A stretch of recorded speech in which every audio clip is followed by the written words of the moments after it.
হযরত খুবাইবকে যখন শুলিবিদ্ধ করবে, এই হাত পা গুলা আপনার কাঠের সাথে প্রথমে বসাইছে পেরেক দিয়ে। আরেকটা ঐতিহাসিক গণ লেখছে, ছোট ছোট সুই কাটা দিয়া শরীরের মধ্যে আইসা এইভাবে পুরা শরীরটা এইভাবে ছিদ্র করছে। একটা কিতাবে আসছে ওয়াসসুয়ুফু তানহাসুল লাহমা, এক বেঈমান তরবারি দিয়ে গিয়ে পুরা শরীরের গোস্তগুলো এমন করতেছে এইভাবে, নিচের দিকে তাকায় আছে, পুরা শরীর থেকে রক্ত পড়তেছে। একজনে হযরত খুবাইবকে গিয়ে কয়, খুবাইব, এই মুহূর্তে যদি তোমার এই জায়গায় মুহাম্মদকে দাঁড় করায় দেওয়া হয় আর তোমাকে ছেড়ে দিই, তোমার কেমন লাগবে? মাথাটা উপরের দিকে উঠায় কয়, ইসব রাসূলুল্লাহ সাল্লাল্লাহু আলাইহি সাল্লাম বিশাউকা ওয়া ফি আহলি ওয়া মালি, আমি আনন্দ উল্লাস করে ঘরে বসে থাকবো আর আমার নবীর শরীরে একটা কাঁটাবিদ্ধ হবে, এমন জীবন কখনো চাই না। হযরত খুবাইবকে বেঈমানরা যখন মিছিল দিয়ে শহীদ করতেছে, খুবাইব আল্লাহর কাছে বলছে, আল্লাহুম্মা আহসিহিম আদাদা, আল্লাহ এই বেঈমানগুলো আমার এইভাবে মারতেছে, এদেরকে আপনি গুইনা রাখেন। ওয়াকতুলহুম বাদাদা, আল্লাহ একটারও আপনি ছাড় দিবেন না, এদেরকে আপনি একটারও ছাড় দিবেন না। আপনার নবীরে আমার এই কথাটা জানায় দেন যে বেঈমানরা আমার কি কষ্ট দিয়ে মারছে। হযরত খুবাইব রাদিয়াল্লাহু তাআলা আনহুকে শহীদ করলেন। প্রিয় মুসলমান, বুঝাইতে চাইলাম, রাসূল হাদিসের মধ্যে বলছে এমন একটা জামানা আসবে, যেই জামানায় হাতের মধ্যে আগুন রাখার চেয়ে ঈমান রাখা বড় কষ্টকর হবে। আমি আপনি ঈমানটা যেন কোনো অবস্থাতে আমার আপনার ঈমান যেন বিসর্জন না দিয়ে দেই। রাসূলের সাহাবা খুবাইব রাদিয়াল্লাহু তাআলা আনহু, সহিহ বুখারীর 3045 নম্বর হাদিস। আগের হাদিসটা হলো মুসলিম শরীফের 3005, আর এই হাদিসটা সহিহ বুখারীর 3045 নম্বর হাদিস। রাসূল আকরাম সাল্লাল্লাহু আলাইহি সাল্লাম বাসাদ নবী সাল্লাল্লাহু আলাইহি সাল্লাম 10 রাহতিন, 10 জনের একটা বাহিনীকে রাসূল এক এলাকায় পাঠাইছে। সারিয়াতান আইনা, সিআইডি হিসাবে পাঠাইছে, সিআইডি গোয়েন্দা হিসাবে, যাও অমুক এলাকায় যাও, গিয়ে খোঁজ খবর নিয়ে এসে আমার জানাইবা।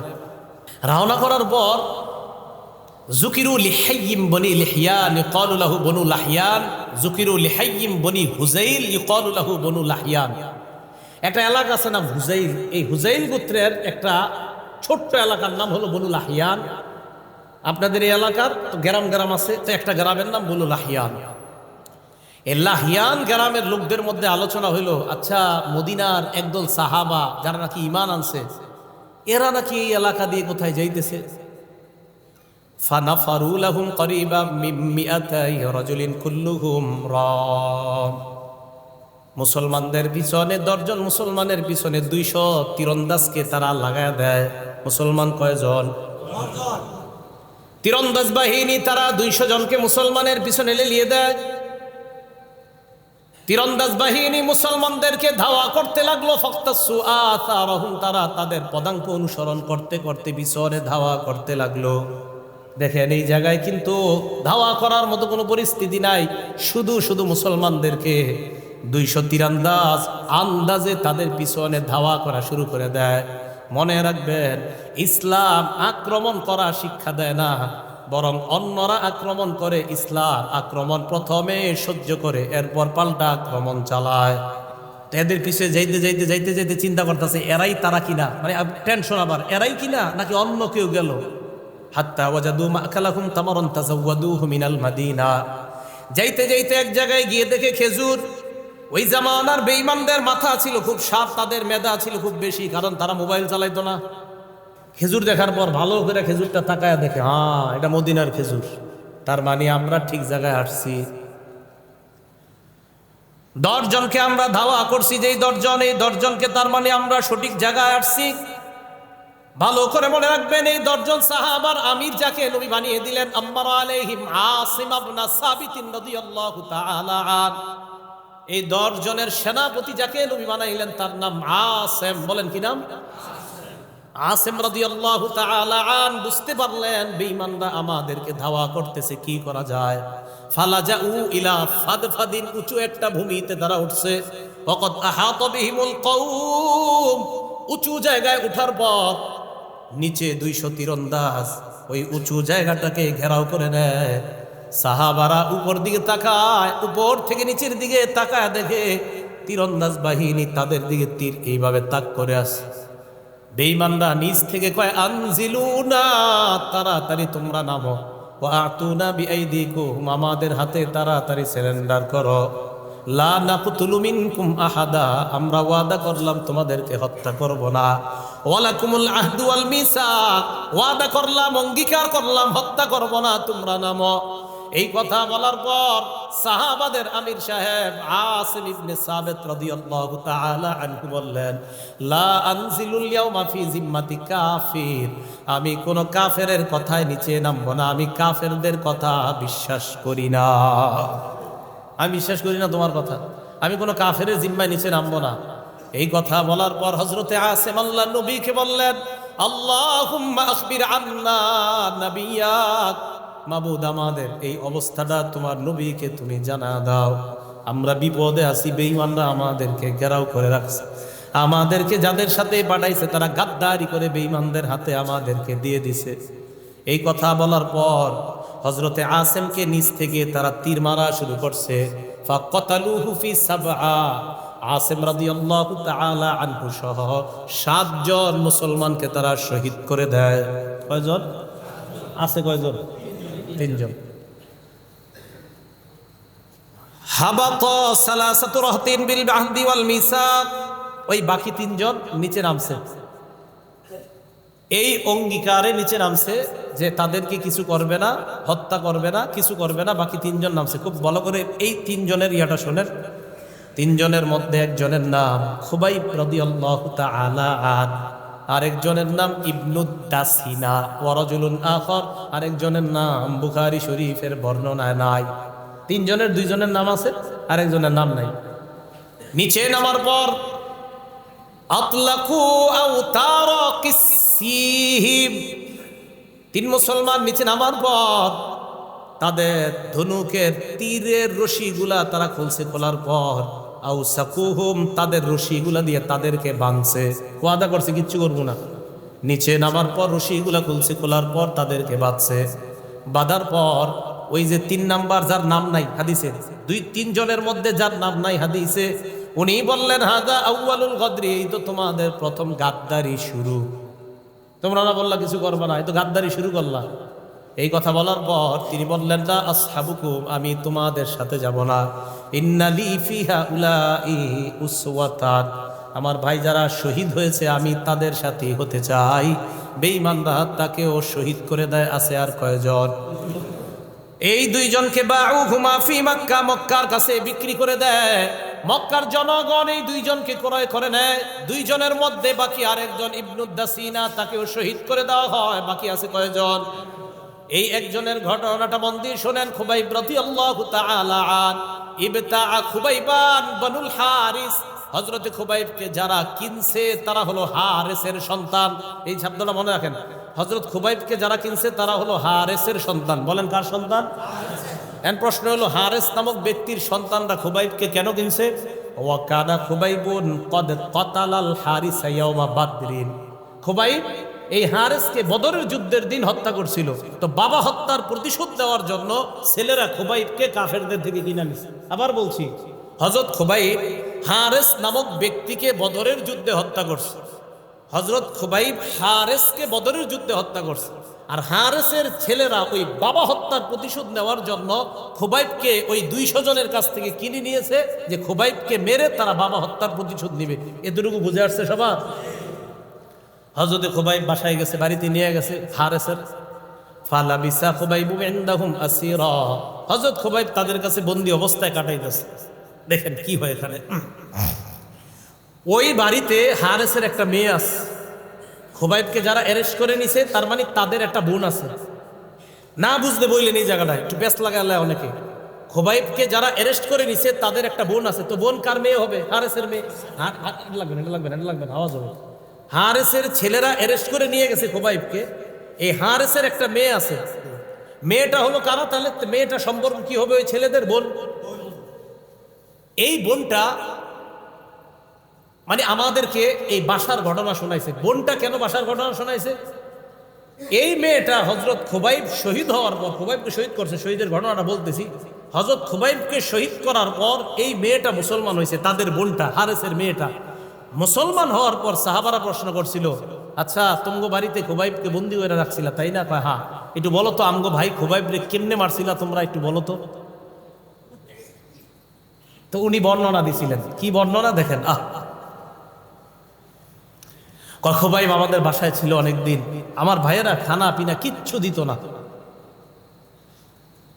যেদিন ভাইয়েরা সিদ্ধান্ত নিয়ে ফেলছে খুবাইবকে হত্যা করে ফেলবে, ওলামায়ে কেরামদেরকে বলি আমি, আর সাধারণ যারা তাদেরকে আমি, দুই একদিন পর পর ঘটনাটা একা একা পড়ি গাড়িতে বসে বসে। খুবাইব যখন ওই ঘরের মধ্যে ইস্তাআরা মিনহা মূসা, ওই মেয়েটার কাছে খুবাইব একটা খুর চাইছে, ধার খুর। খুর কেন? ইস্তাহিদ্দু বিহা, খুর দিয়া শরীরের অবাঞ্ছিত পশমগুলা কেটে ফেলবে, পরিষ্কার করবে, কারণ খুবাইবকে আজকে হত্যা করতে নিয়ে যাবে, সাহাবা শহীদ হওয়ার জন্য তৈরি হইতেছে।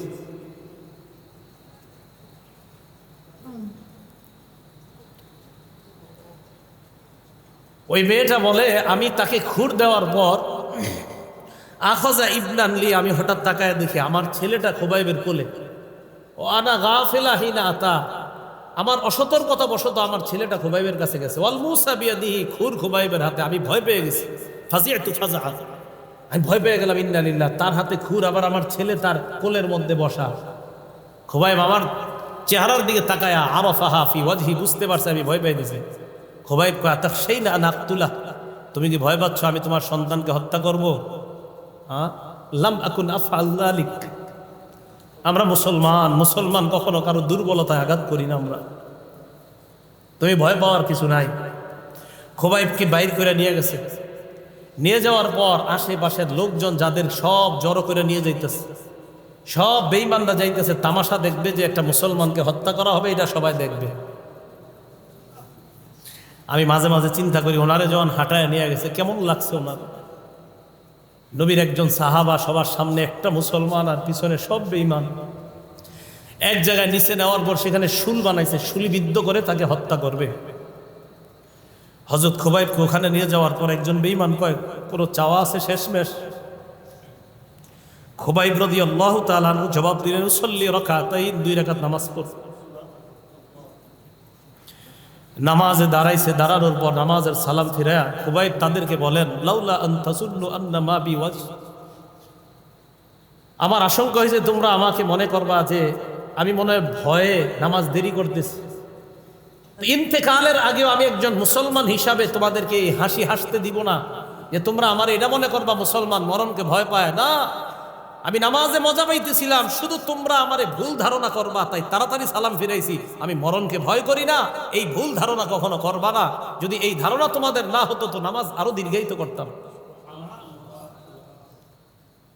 উপরে উঠাইছি, উঠানোর পর এই জায়গা থেকে আবার তারিখের কিতাবে লেখছে, হযরত খুবাইবকে যখন শুলিবিদ্ধ করবে, এই হাত পা গুলা আপনার কাঠের সাথে প্রথমে বসাইছে পেরেক দিয়ে।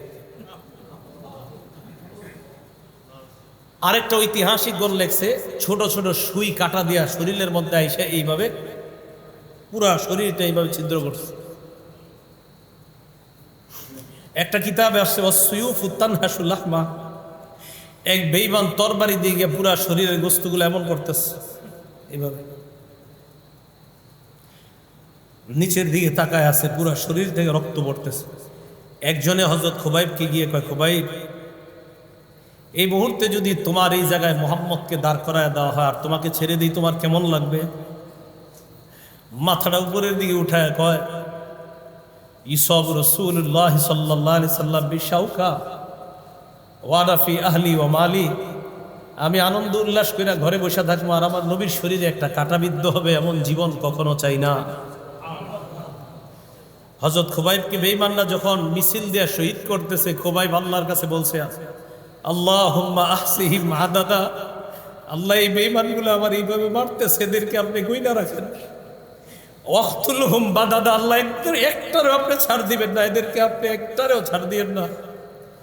আপনার নবীরে আমার এই কথাটা জানায় দেন যে বেঈমানরা আমার কি কষ্ট দিয়ে মারছে। হযরত খুবাইব রাদিয়াল্লাহু তাআলা আনহুকে শহীদ করলেন। প্রিয় মুসলমান, বুঝাইতে চাইলাম, রাসূল হাদিসের মধ্যে বলছে এমন একটা জামানা আসবে যেই জামানায় হাতের মধ্যে আগুন রাখার চেয়ে ঈমান রাখা বড় কষ্টকর হবে। আমি আপনি ঈমানটা যেন কোনো অবস্থাতে আমার আপনার ঈমান যেন বিসর্জন না দিয়ে দেই। হযরত খুবাইব এই কঠিন মুহূর্তেও ঈমান বিসর্জন দেয় নাই। হযরত আসেম রাদিয়াল্লাহু তাআলা আনহু শহীদ হয়েছিল। ওই যে আসেম আমির সাহেব, মক্কার কাফেররা যখন শুনছে আসেমও শহীদ, তো কাফেররা বলল সত্যি সত্যি আসেমকে মারছে? কয় হ্যাঁ। একজনে পাঠাইছে, যাও তো তার শরীরের গোস্ত নিয়ে আসো, দেখা শিউর হুম আসলে এটা আসেম কিনা। তো এক সিআইডি গোস্ত নিতে আসছে, আসার পর আয়সা দেখে আসেমের লাশ দেখা যায় না। আল্লাহ রসুল বলেন আমার আসেমের লাশকে আল্লাহ মৌমাছির মাধ্যমে হেফাজত করছে। বেঈমানদেরকে আমার আসেমের লাশ ছুঁইতে দেয় নাই আল্লাহ। আল্লাহ পাক রব্বুল আলামিন এই কথাটা আমাদেরকে সূরা বুরুজে বলতেছেন, ওয়ামা নাকামু মিনহুম ইল্লা আইয়ুমিনু বিল্লাহ। তাদেরকে শাস্তি দিয়েছে, অত্যাচার করেছে, শুধু অপরাধ ঈমান আনছে। হযরত খুবাইবের অপরাধ ঈমান আনছে, খুবাইবকে শুলিবিদ্ধ করা অপরাধ ঈমান আনছে। হযরত আসেমের অপরাধ ঈমান আনছে। 10 জন সাহাবা তাদের অপরাধ, তারা ঈমানদার, শুধু ঈমান আনার কারণে তাদেরকে এইভাবে নির্মমভাবে হত্যা করা। তো আল্লাহ পাক রব্বুল আলামিন সূরা বুরুজের এই ঘটনার মাধ্যমে আমাদেরকে স্মরণ করায়া দেয় যে ঈমান আনার পর আমাদের সকলের এই তৈরি থাকা, এই প্রস্তুতি থাকা, হতে পারে আমার জীবনে কোনো পরীক্ষা আসতে পারে। তাই আল্লাহ আমাদেরকে কোরআনে বলছেন, আফা হাসিবতুম, তোমরা কি মনে করেছো, আম হাসিবতুম, তোমরা কি মনে করেছো, আন তাদখুলুল জান্নাহ, তোমরা জান্নাতে চলে যাবে এমনি, ওয়ালাম্মা ইয়াতিকুম মাসালুল লাযীনা খালাউ মিন ক্বাবলিকুম, আর তোমাদের কাছে পূর্ববর্তীদের যে পরীক্ষা গিয়েছে তাদের উপর এই জাতীয় পরীক্ষা আসবে না, আর তোমরা নিশ্চিতে জান্নাতে প্রবেশ করবা, এমনটা কি তোমরা মনে করো? না, এমনটা মনে করা ভাবনার কোনো দরকার নাই। বরং ঈমান আনছো তো পরীক্ষা আসতে পারে। এই এলাকার উলামায়ে কেরামের পরামর্শে, উলামায়ে কেরামের সহযোগিতায়, তাদের পরামর্শ নিয়ে বাকি জীবনটা যেন ঈমানের উপর কাটাইতে পারেন। সাবধান, পরামর্শ ছাড়া চলবেন না, আলেমদের তত্ত্বাবধান ছাড়া চলবেন না। বাতিল চারদিক থেকে আপনাকে হরণ করার চেষ্টা করতেছে। রাসূল সাল্লাল্লাহু আলাইহি সাল্লাম একটা দাগ দিছে এইভাবে, ইবনে মাজার 11 নম্বর হাদিস, জাবির ইবনে আব্দুল্লাহ বলেন, খত্ত রাসূলুল্লাহ খত্তন, রাসূল একটা দাগ দিছে, খত্ত খত্তাইনে আন ইয়ামিনি, ডানে 2টা দাগ দিছে, খত্ত খত্তাইনে আন শিমালি, বামে 2টা দাগ দিছে। দেওয়ার পর বললেন, হাদা সাবিলুল্লাহি মুস্তাকিমা, মাঝের রাস্তাটা হলো আল্লাহর সোজা রাস্তা, আশেপাশের রাস্তাগুলো হলো বাঁকা রাস্তা। প্রত্যেক রাস্তায় একজন শয়তান ডাকে, সোজা রাস্তায় আল্লাহ ডাকে, বাঁকা রাস্তায় শয়তান ডাকে। তো মনে রাখবেন, ইসলামের মধ্যে নতুন কোনো আমল যদি এলাকার মধ্যে চালু হয় আর আলেমরা যদি বলে না এটা সঠিক না, এটা ভুল, এটা ইসলামের মধ্যে বেদাত, সেই কথা মেনে নেওয়ার চেষ্টা করবেন। মনে রাখবেন, বেদাতি কর্মকাণ্ড আর কিছু জিনিস করার পর আপনি বললেন, হুজুর আমার মন তো নরম হয় ওই বেদাতগুলা করলে, আমার মন খুব ভালো হয়। আরে বেদাত কাজ করলে আপনার মন ভালো হয়। অনেক নারী পুরুষ এমন আছে যারা সিনেমা দেখা কান্না করে, নাটক দেখা কান্না করে, এরকম কমেন্টও লেখে ইউটিউবের মধ্যে, আমি সিনেমা দেখলে আমার কান্না আসে, কেউ লেখে নাটক দেখলে তার কান্না আসে। তো আপনি বেদাতি কর্মকাণ্ড করলে আপনার কান্না আসে, তার কান্না আপনার কান্নার মাঝে কোনো পার্থক্য নাই। গুনাহের কারণে যেই কান্না আসে সেই চোখের পানি নিবে আপনাকে জাহান্নামে, আর আল্লাহ রসুলের কারণে যেই চোখের পানি আসে এই চোখের পানি আপনাকে জান্নাতে নিবে। তাহলে চোখের পানি খালি আসলে হবে না। অনেকে বলে হুজুর ওরকম করলে, রসুলের উপর ওইভাবে দুরূদ পড়লে মনটা খুব ভালো লাগে, এটা খুব ভালো লাগে। মানুষের বানানো যত পদ্ধতি আছে, এই পদ্ধতি আপনার যতই ভালো লাগুক এটা পরিত্যাজ্য। আল্লাহ রসুল যেই তরিকা আমাদেরকে দিয়েছেন এটাই গ্রহণীয়। আল্লাহ রসুল যা দেন নাই এটা বর্জনীয়। ওলামায়ে কেরাম যখনই সতর্ক করে বলবে এই কাজ ঠিক না, এই কাজ যে আপনারা করলেন এটা ঠিক করেন নাই, তখন এটা মেনে নেওয়ার চেষ্টা করবেন। আল্লাহ পাক রব্বুল আলামিন আমাদের সকলকে ঈমান নিয়ে, ঈমানি জীবন নিয়ে যেন বাঁচতে পারি, ঈমান নিয়ে যেন মরতে পারি, আল্লাহ তৌফিক দান করেন। আমিন ওয়া আখিরু দাওয়ানা আনিল হামদুলিল্লাহি রাব্বিল আলামিন।